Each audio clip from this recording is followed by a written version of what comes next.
বিশ্ববিখ্যাত একজন আল্লাহর ওলি, তার নাম আবু আলী কলমদার রাহমাতুল্লাহি আলাইহি। নাম শুনছেন? আবু আলী কলমদার, আবু আলী কলমদার, আবু আলী কলমদার, আবু আলী কলমদার। ওনার পবিত্র মাজার পানিপথ, বর্তমান ভারতের পানিপথ। এই পানিপথে মুসলমান এবং বিধর্মীদের মধ্যে কয়েকটা যুদ্ধ হয়েছিল। এই পানিপথে উনি ইসলাম প্রচার করার জন্য তিনি পানিপথে আসার পরে পানিপথের যিনি রাজা, তিনি সমস্ত হিন্দু ঠাকুর, ব্রাহ্মণ, সাধু, সন্ন্যাসী, পুরোহিত, গণ, দার্শনিক যারা ছিল সবাইকে নিয়ে তিনি মিটিংয়ে বসে গেলেন। বসার পরে জানতে পারলেন এখানে একজন মুসলমান দরবেশ আসছে, আল্লাহর ওলি। বান্দা আমার হযরতে আবু আলী কলমদার রাহমাতুল্লাহি আলাইহি, পানিপথের রাজা, তিনি বসে গেলেন হিন্দু, সন্ন্যাসী, ঠাকুর, ব্রাহ্মণ, সাধু, পুরোহিত, দার্শনিক, গণক সবাইকে নিয়ে। সবাইকে বললেন এদেশে একজন মুসলমান দরবেশ আসছে, আবু আলী কলমদার। ওনাকে যদি এখান থেকে তাড়ায় না দেই তাহলে এদেশে সবাইকে সে মুসলমান বানিয়ে ফেলবে। শুনছি তার বিষয়ে অনেক কথা। আপনারা যদি বলেন আমি পানিপথের রাজা, ওনাকে মেরে এদেশ থেকে তাড়াই দেব, মেরে। লড়াচড়া দিবেন না, কথা শুনে যাবেন। হিন্দু সন্ন্যাসী, পুরোহিত, ঠাকুর এবং সাধু সন্ন্যাসী যারা ছিলেন তাদেরকে বলেন আপনারা যজ্ঞ করেন, গবেষণা করেন, মুরাকাবা করেন। মুরাকাবা করে আপনারা জানান আমি কি মেরে ধরে পাঠাবো না কি করা যাবে, আপনারা বলেন। সাধু সন্ন্যাসী, পুরোহিত, ব্রাহ্মণ, ঠাকুর, গণক যারা ছিলেন তারা নিজেদের স্থানে যার যার ক্ষমতা নিয়ে বসে গেলেন। যজ্ঞ করে, গবেষণা করে তারা গণনা করে দেখতে পারলেন সর্বনাশ। তিনি এমন একজন মুসলমান দরবেশ যার শক্তি আসমান থেকে অদৃশ্যভাবে আসতে থাকে। এই শক্তির কাছে পৃথিবীর কোন রাজা বাচ্চার শক্তি বিন্দু মাত্র কোলাবে না। একবার জোরে বলবেন কি আল্লাহু আকবার।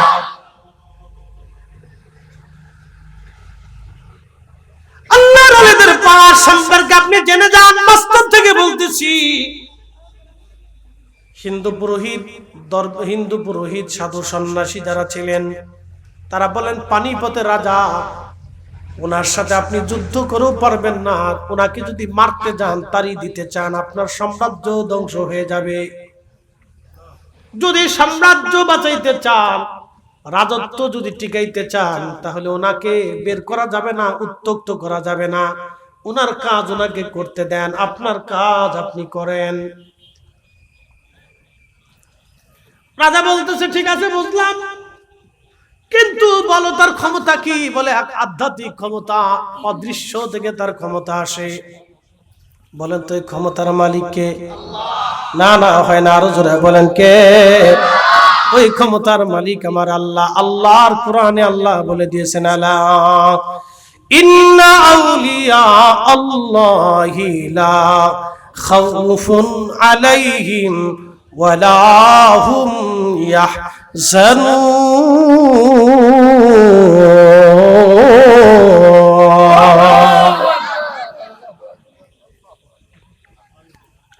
কখনো তোমাকে যদি ভুলি, হেদায়েতের আলো জেলে নিয় কাছে তুলি, ঠাই দিও প্রিয়তম ওগো মহিয়ান। তুমি রহমান, তুমি মেহেরবান, তুমি রহমান, তুমি মেহেরবান। অন্ধ গাহে না শুধু তোমারি গুণগান, অন্ধ গাহে না শুধু তোমারি গুণগান, বুঝেও বুঝে না তবু শান। তুমি রহমান, তুমি মেহেরবান।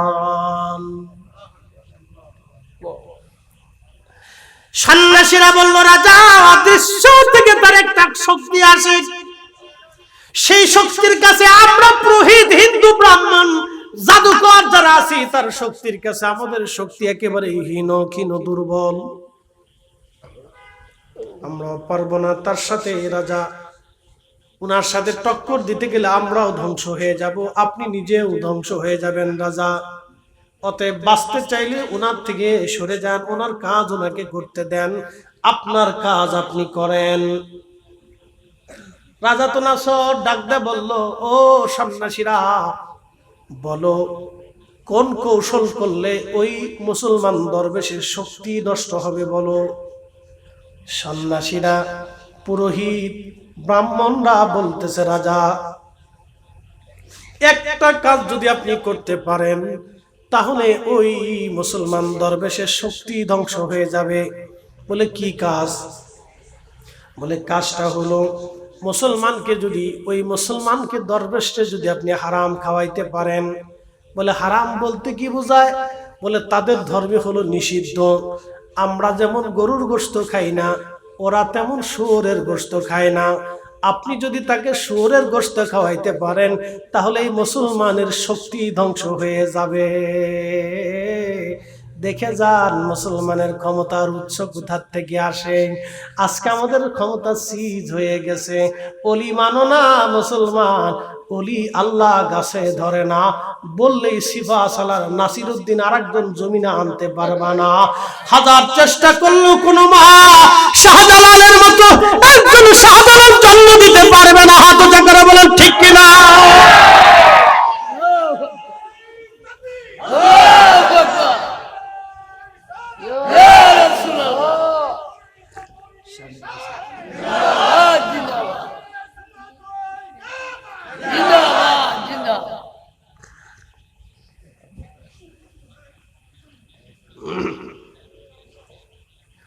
প্রিয় উপস্থিতি হাজিরিন,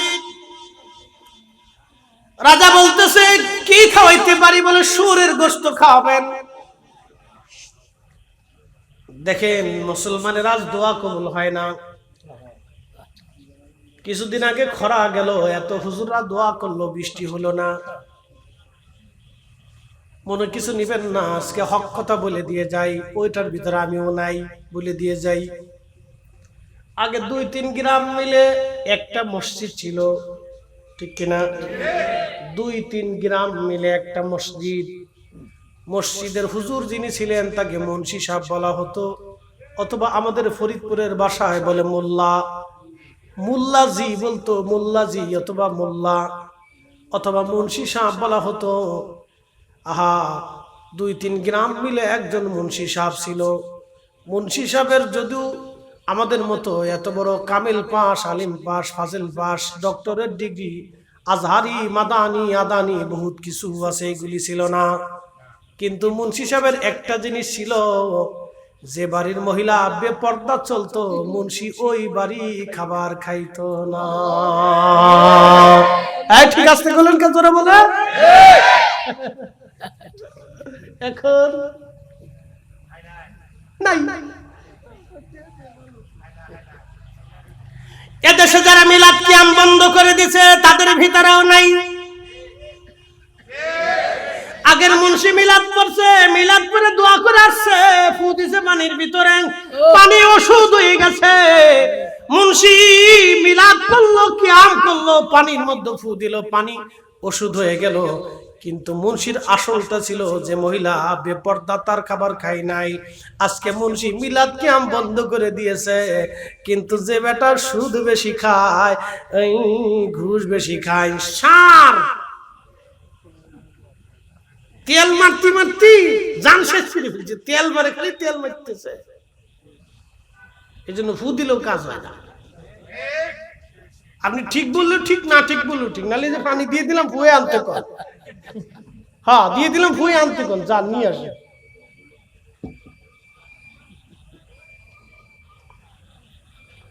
আগেই বলছি উচিত কথার বাদ নাই, এর ভিতরে আমরাও নাই। হাজিরিন শুনে যান, আজ বাস্তব কথা থেকে আজ আমি বলে দিয়ে যাচ্ছি।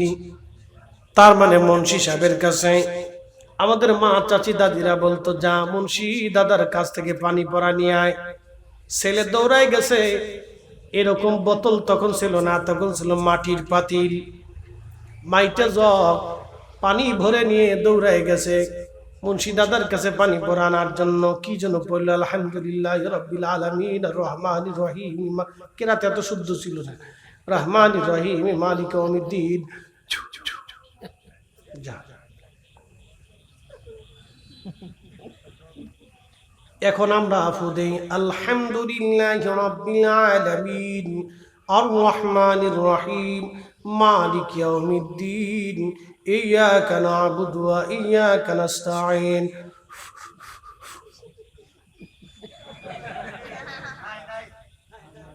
মাল নাই, কি নাই? মাল নাই। আগের মুন্সি কেরাত শুদ্ধ, কিন্তু জবান শুদ্ধ। কথা কম না।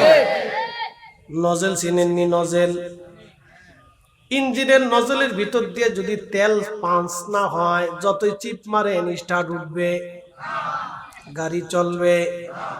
আমাদের নজেল নষ্ট হয়ে গেছে, ভিতরের নজেল নষ্ট হয়ে গেছে, যার কারণে যতই সাফাসাফি করি কাজ হয় না।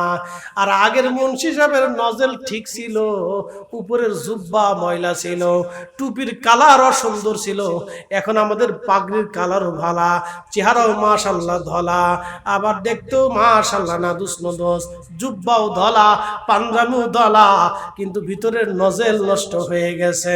আগের মুন্সির উপরে ছিল না ফিটপাট, কিন্তু ভিতরে ছিল নজেল জিন্দা, যার কারণে পানির মধ্যে যাহা পড়ে আল্লাহু আকবার বলে ফু দেওয়ার পরেও ওই পানিটা আমার আল্লাহ সাথে সাথে ওষুধ বানায় দিয়েছে। কথা কয় হালাল। জোরে বলেন কি? জোরে বলেন কি? একসাথে বলেন কি? আরো জোরে বলেন কি? হালাল। মুসলমানের ইবাদত কবুলিয়তের শর্ত হচ্ছে হালাল।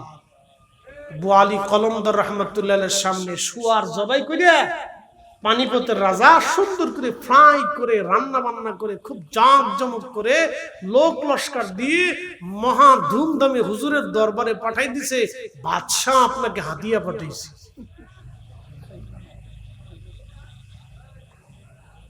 উদ্দেশ্য বালা? উদ্দেশ্য বালা না। বুয়ালি কলমদারের সাথী মুরিদ খাদেম ছাত্র যারা ছিলেন তারা মহা খুশি। পানিপথের রাজা কত বড় হুজুরের ভক্ত, এত গরুর গোশত রান্না করে পাঠাইছে খাবারের জন্য, খুব চমৎকার করে হুজুরের জন্য লোক লস্কর দিয়ে মহা ধুমধামে পাঠাই দিছে। আমাদের কাছে যেমন ফোন হয়, ফোন আসে, ফরিদি সাহেব ওয়াজে তো গেছেন, ওইখানে একটু ঝামেলা আছে, আস্তে করে ডান বাম হয়ে বের হয়ে আসেন। অথবা আস্তে করে হোয়াটসঅ্যাপের ভিতরে মেসেজ চলে আসবে, একটু ঝামেলা আছে, এই রাস্তা দিয়ে চলে আসেন। আমরা আস্তে করে মোবাইলটা দেখার পরে দেখি ঝামেলা, মেসেজ আসছে, কেউ দেখলো না, আমি দেখলাম। আমার কাছে মোবাইলে মেসেজ আসলো, কিন্তু বুয়ালি কলমদারের কাছে তখন মোবাইল ছিল না। তখন একটা মোবাইল ছিল, আল্লাহর দেওয়া একটা মোবাইল। কথা হতো মদিনাওয়ালার সঙ্গে, কথা হতো আমার আল্লাহর সাথে। কথা কোন ঠিক না? আল্লাহর ওলির কাছে মেসেজ চলে আসছে, বুয়ালি এই খাবার খাওয়া যাবে না, খাবার তো গরুর গোশত না রে, শুয়োরের গোশত পাঠাইছে। বুয়ালি ডাকদা বললেন, বাবারা সাবধান, খাবার কেউ হাত দিবেন না, এই খাবার গরুর গোশত না। রাজা আমার আধ্যাত্মিক ক্ষমতা নষ্ট করে দেওয়ার জন্য শুয়োরের গোশত রান্না করে আমার জন্য পাঠিয়ে দিছে। এই খাবার যদি আমি খাই, সারা জীবনের সাধনা আমার আজকে শেষ হয়ে যাবে। বলেন হালাল না হারাম? আমাদের জন্য ইবাদত কবুলিয়তের শর্ত হলো হালাল খাবার, হালাল খাবার, হালাল খাবার, হালাল খাবার। যতই হজ করেন কাজ হবে না যদি হালাল না হয়, যতই রোজা রাখেন কাজ হবে না যদি হালাল না হয়। ধর্ম বুঝে যান, ফরিদি সাহেবের মতো পাগড়ি মাথায় দিয়ে রাস্তায় হাঁটলেই বিরাট বুজুর্গ হওয়া যাবে না যদি হালাল না হয়। কথা কন না কে? আসলটা আজকে শিখিয়ে দিয়ে গেলাম। এই অরিজিনালটা কইলেন, এই অরিজিনালটা কইলেন জীবনে কাজে লাগবে। এই আসলটা কইলেন, এটা করলে কাজ আছে। একজন আল্লাহর ওলির জীবনী থেকে শোনাই দিলাম। বুআলি কলমদার, বুআলি কলমদার, বুআলি কলমদার, বুআলি কলমদার। ওলি গাছে ধরে না, ওলি বাতাসে পাওয়া যায় না। ওলি আমাদের দেশে যেমন জিন্দা ওলির অভাব নাই। সারা দেশে যে যেমনি পড়তেছে খালি জিন্দা ওলি বানায়। ফার্ম যে বাস কত বাজ হইছি, ফার্ম মধ্যে শেষে খালি জিন্দা ওলি, খালি জিন্দা ওলি, খালি জিন্দা ওলি। এত জিন্দা বলি কিন্তু দিন কায়েম হইল না। এই কথা কর না। আর সেই দিন শাহজালাল একাই যা করছে আমরা 18 কোটি তা পারতেছি না।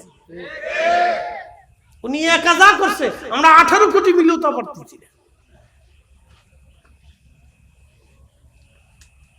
দেশে ঘরে ঘরে জায়গায় জায়গায় খালি পাম বাজছে, খালি পাম বাজ। আর দুনিয়া তো আসাধ্য মিনাল পাম, দুনিয়া পামের উপর চলতেছে। যে যেমনি পারে খালি পাম মারে, খালি পাম মারে।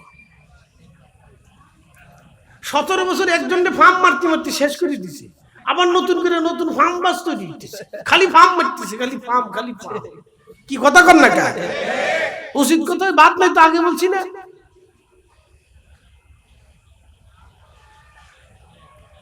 এ মুসলমান, খুব মনোযোগ দিয়ে কথাগুলি শুনে যাবেন। আজ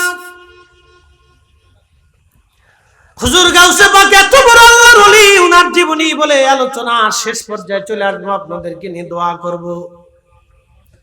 আল্লাহু আকবার। ওনার কারামত আমি লিখি নাই, লিখেছেন বিশ্ববিখ্যাত ইমাম মোল্লা আলী কারি মাক্কি হানাফি হারুবি। তিনার আন-নুজাহাতুল খাতিরের মধ্যে তিনি লেখেন, উনি এত বড় আল্লাহর ওলি ছিলেন, মুরাকাবা মুশাহাদার মধ্যে লৌহে মাহফুজের পৃষ্ঠা তিনি দেখতে পারতেন। না না হলো না, আরো জোরে বলেন সুবহানাল্লাহ। লৌহ মাহফুজের পৃষ্ঠা তিনি উল্টাইতেন, লৌহ মাহফুজ উনি দেখতে পারতেন। মুরাকাবা, মুরাকাবা বসে, মুরাকাবা বসে। বলবেন হুজুর কিভাবে বলেন কথাগুলি? কালকে একটা কিতাব বললাম, আখমারুল আখমিয়া, লিখেছেন হুজুর হযরতে শাইখ আব্দুল হক মুহাদ্দিস দেহলভী। খাজা মাইনুদ্দিন চিশতি আজমিরের সেঞ্চুরির কিছু বাণী লিখতে যায় আখবারুল আখরের মধ্যে হযরত শাইখ আব্দুল হক মুহাদ্দিস দেহলভী রাহিমাহুল্লাহ লেখেন, খাজা বাবা আজমিরি রাহমাতুল্লাহ আলাইহি লিখেছেন, ও ব্যক্তি ওলি হতে পারে না। আল্লাহর ওলি যারা, তারা মুরাকাবার ভিতরে 2 আঙ্গুলের ফাঁকের মধ্যে, 2 আঙ্গুলের ফাঁক যেইভাবে দেখা যায়, 2 আঙ্গুলের মাঝামাঝি যেরকম পরিষ্কার দেখা যায়, আল্লাহর ওলিরা তামাম পৃথিবী সেইভাবে দেখতে পায়।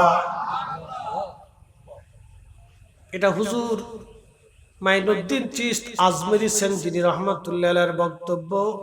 লিখেছেন বিশ্ববিখ্যাত মুহাদ্দিস শাইখ আব্দুল হক মুহাদ্দিস দেহলভী রাহমাতুল্লাহ আলাইহি। আর একজন বিশ্বখ্যাত মুহাদ্দিস তিনি মোল্লা আলী কারি আন-নুজাহাতুল খাতিরের মধ্যে লেখেন, হুজুর গাউসে পাক মুহিউদ্দিন আব্দুল কাদের জিলানী রাহমাতুল্লাহ আলাইহি মুরাকাবার মধ্যে বসে বসে লৌহে মাহফুজের পৃষ্ঠা দেখতে পারতেন। উনি এত বড় আল্লাহর ওলি ছিলেন, আল্লাহ উনাকে এমনটা মর্তবা দিয়েছিলেন, মুরাকাবার ভিতরে লৌহে মাহফুজের পৃষ্ঠার মধ্যে উনি দেখতে পারতেন কি হালত হয়। এমনকি উনি ওনার মুরিদ, ওনার কোন মুরিদের বিষয় যদি জানতে চাইতেন, মুরাকাবার মধ্যে লৌহে মাহফুজের পৃষ্ঠা উল্টায় দেখতেন তার ভাগ্যে কি আছে। একবারে দেখলেন একজন মুরিদ 70 বার সে জেনা করবে, 70টা জেনা করার কারণে সে পাপিষ্ট হয়ে যাবে।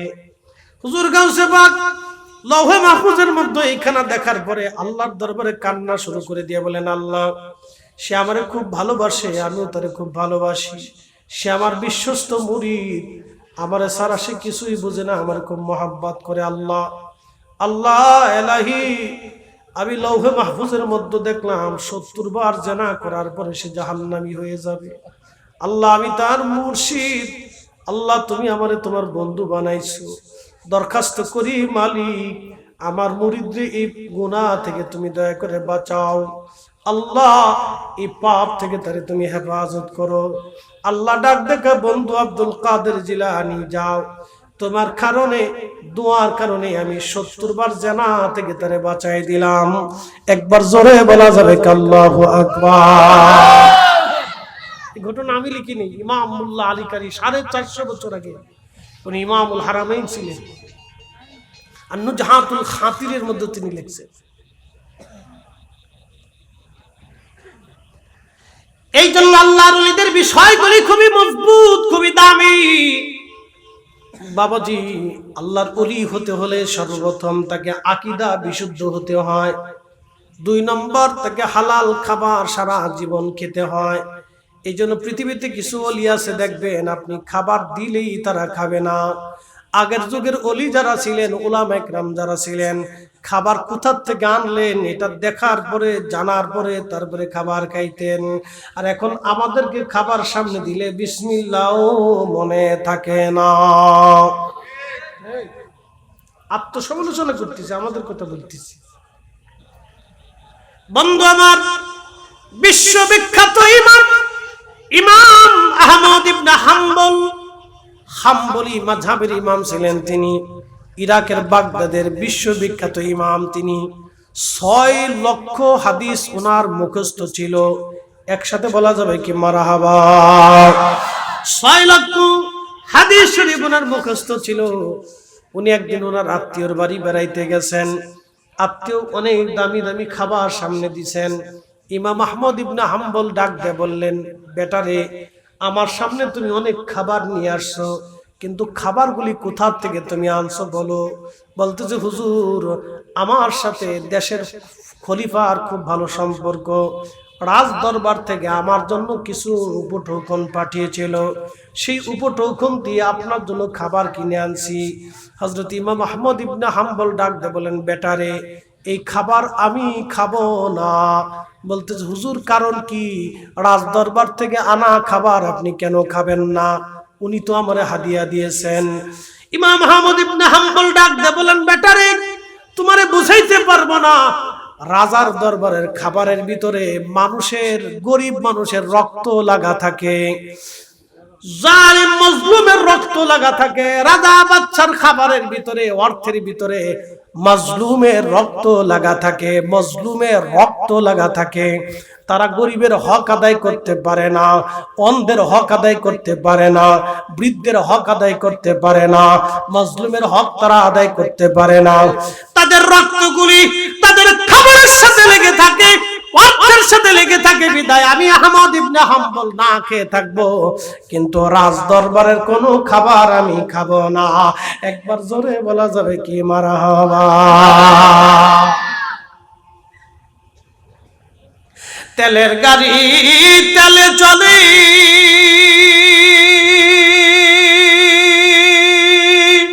হাওয়ার গাড়ি হাওয়ায় উড়ে,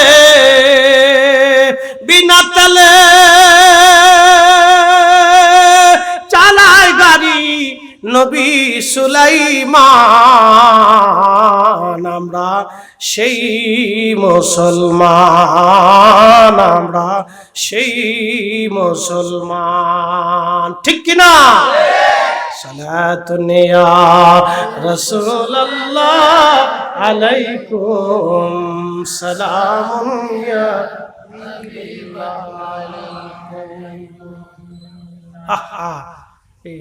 তো এরকম বাসাই করতেন। আল্লাহ রাসূলের সাথে 80 বার স্বপ্নে দেখা হয়েছে। কতবার? 80 বার আল্লাহর হাবিবের সাথে স্বপ্নে জিয়ারত হয়ে গেছে। কি খাবার? হালাল। জোরে বলেন কি খাবার? আরো জোরে বলেন কি খাবার? জোরে বলেন কি খাবার? হালাল হালাল। বাংলার প্রত্যেকটা মুসলমান যদি হালাল অন্বেষণ করত তাহলে আমার দেশে এরকম দুর্নীতি হতো না। এই কথা কন না কেন? জোরে বলেন। দুর্নীতি হতো না, দুর্নীতি হতো না, দুর্নীতি হতো না। রাস্তা ঠিকভাবে চলতো। আহারে, গরিব তার হক বুঝে পাইতো, অন্ধ তার হক বুঝে পাইতো, আলেম ওলামা তার হক বুঝে পাইতো। আচ্ছা বলেন তো, আপনাদের ইমাম সাহেবের বেতন কত?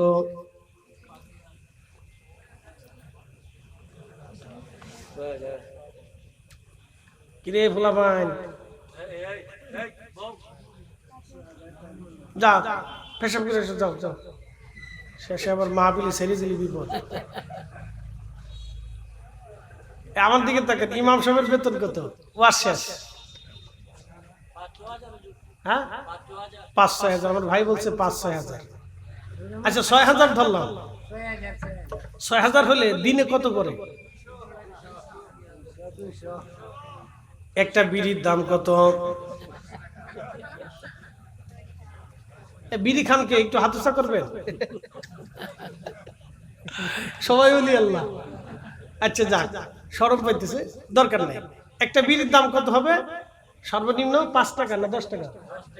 10 টাকা একটা বিড়ির দাম। 10।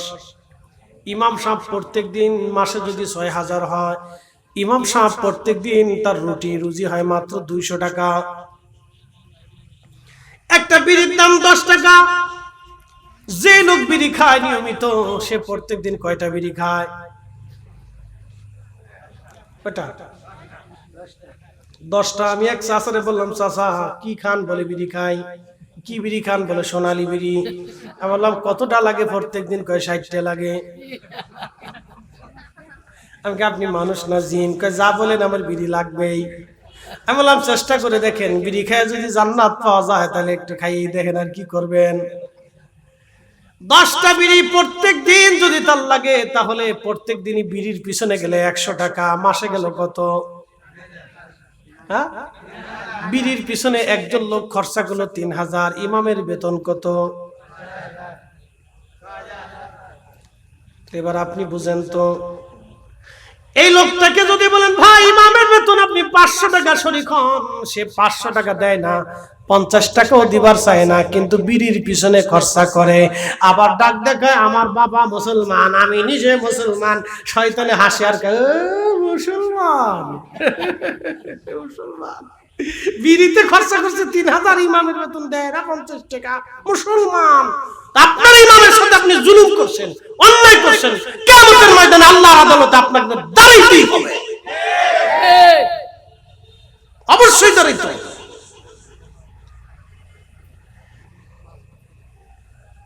আপনাকে পরিসংখ্যান দিলাম, অবশ্যই আল্লাহর দরবারে দাঁড়াইতে হবে আপনাকে। এটা একটা নীরব জুলুম।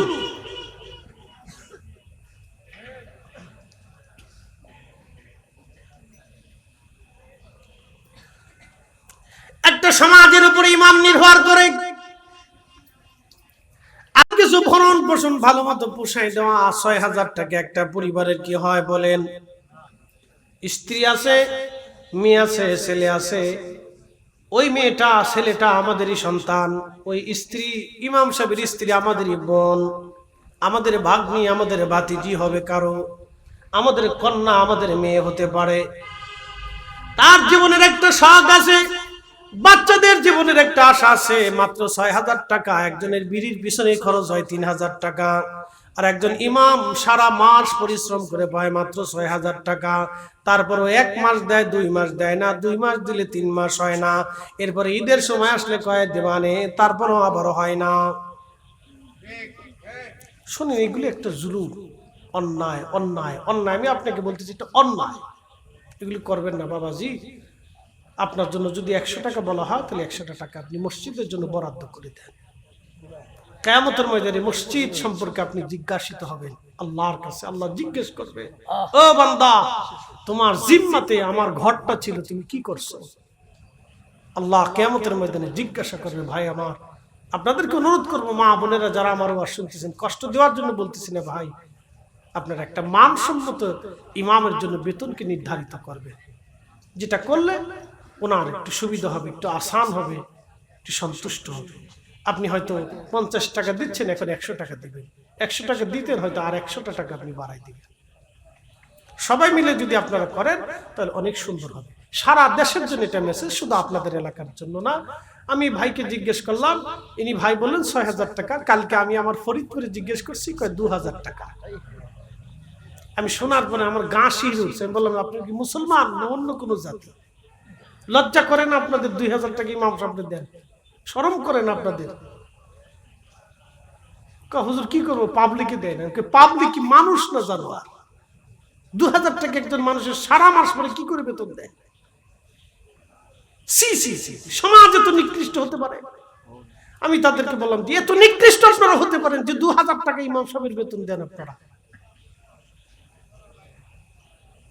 আমি এটা আপনাদেরকে বুঝাইতেছি, কষ্ট দেওয়ার জন্য না ভাই। ইমাম সাহেব সম্পর্কে আপনারা কিয়ামতের ময়দানে জিজ্ঞাসিত হবে। এই সমাজের যিনি প্রধান আছেন, এই সমাজ সম্পর্কে কিয়ামতের মাঠে তাকে জিজ্ঞাসা করা হবে। রাষ্ট্রের যিনি প্রধান আছেন তাকে রাষ্ট্র সম্পর্কে জিজ্ঞাসা করা হবে। ফ্যামিলির যিনি প্রধান আছেন ফ্যামিলি সম্পর্কে তাকে জিজ্ঞাসা করা হবে।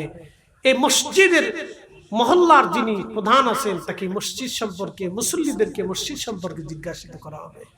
ভাই আমার, এই দৃষ্টিতে আপনাদেরকে আমি বললাম। আল্লাহ আমাদেরকে বুঝার, মানার, আমল করার তৌফিক দান করুন। সকলে বলে না আমিন। আরো জোরে বলে না আমিন। এই যে বাচ্চারা তলবে এলেম আছে, ওদেরকে লজিন রাখেন আপনারা? লজিন রাখেননি? জোরে বলেন রাখেন। একসাথে বলবেন না মারহাবা? রাখবেন।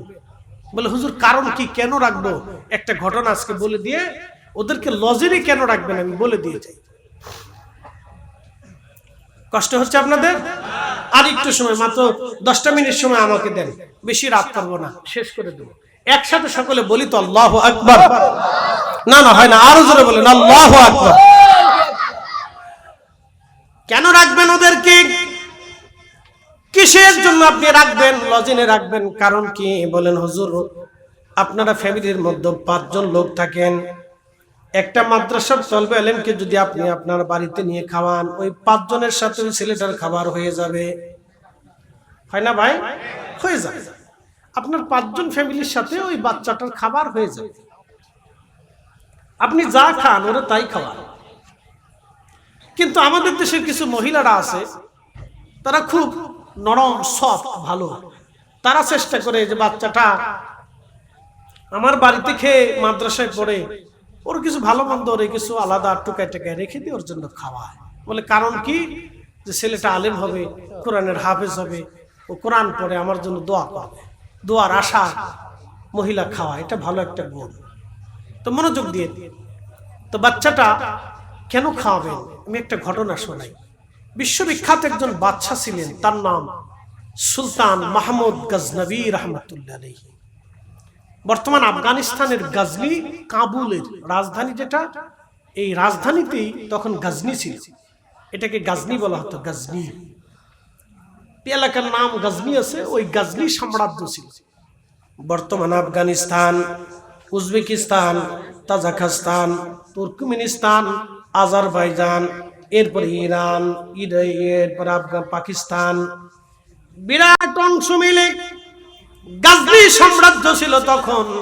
এই গজনি সাম্রাজ্যের অধিপতি ছিলেন সুলতান মাহমুদ গজনবী রহমাতুল্লাহ আলাইহি।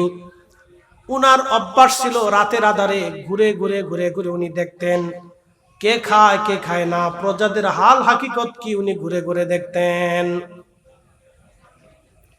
সুলতান মাহমুদ গজনবী রহমাতুল্লাহ আলাইহি রাতের আধারে একদিন বের হয়েছে ঘুরে ঘুরে দেখার জন্য। ছদ্মবেশে তিনি বের হলেন, কিন্তু হাতের মধ্যে ওনার যেই মশাল ছিল, মশালের ডাটিটা স্বর্ণ দিয়ে বানানো ছিল। স্বর্ণের মশাল নিয়ে উনি ঘুরতেছে, আগুন জ্বলতেছে। একটা বাজারের মধ্যে তিনি ঢুকলেন।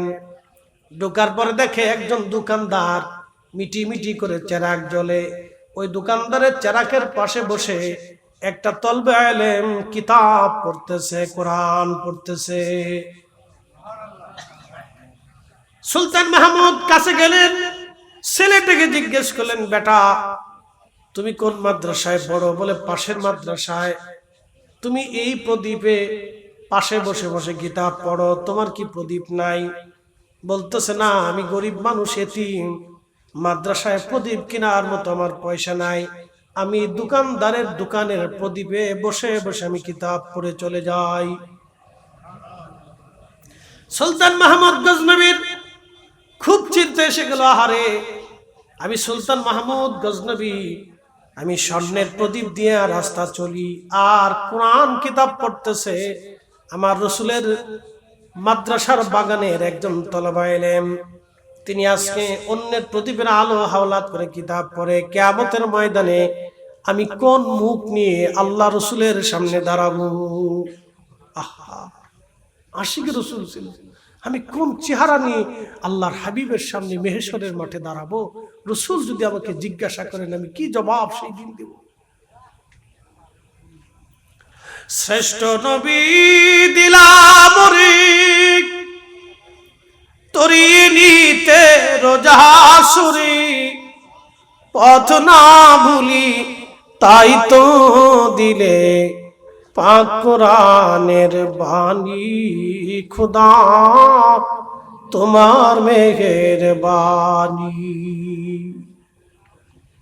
সুলতান মাহমুদ গজনবী চিন্তা করে প্রদীপখানা ওই তলবে ইলমের হাতের মধ্য দিয়ে বলেন, বেটারে, এটা স্বর্ণের প্রদীপ, তোমারে দিয়ে গেলাম, কালকে থেকে এই প্রদীপে তুমি আলো জ্বালাইয়া কিতাব তুমি পড়বা। ছেলেটা মহা খুশিতে স্বর্ণের প্রদীপ নিয়ে নিলেন। সুলতান মাহমুদ গজনবী রাত্রিবেলা প্রাসাদে ফিরে চলে আসছে, ঘুমোচ্ছিলেন তিনি, স্বপ্নের ঘরে দেখতেছে রাহমাতুল লিল আলামিন তশরিফ এনেছেন। চিৎকার মেরে জোরে বলেন, ইয়া রাসূলুল্লাহ সাল্লাল্লাহু আলাইহি ওয়াসাল্লাম। সুলতান মাহমুদ গজনবীকে নবীজি ডাক দিয়ে বলতেছেন, সুলতান মাহমুদ। লাব্বাইক ইয়া রাসূলুল্লাহ। নবীজি, এই গোলামের ঘরে নবী তশরিফ এনেছেন। ইয়া রাসূলুল্লাহ, মিসকিনের কাছে নবী আসছে, কারণ কি? বলে, সুলতান মাহমুদ, সুসংবাদ দেওয়ার জন্য আসছি। তুমি আজকে রাত্রিবেলা আমার একজন তলাবারে স্বর্ণের প্রদীপ দিয়ে তুমি সম্মান করেছো।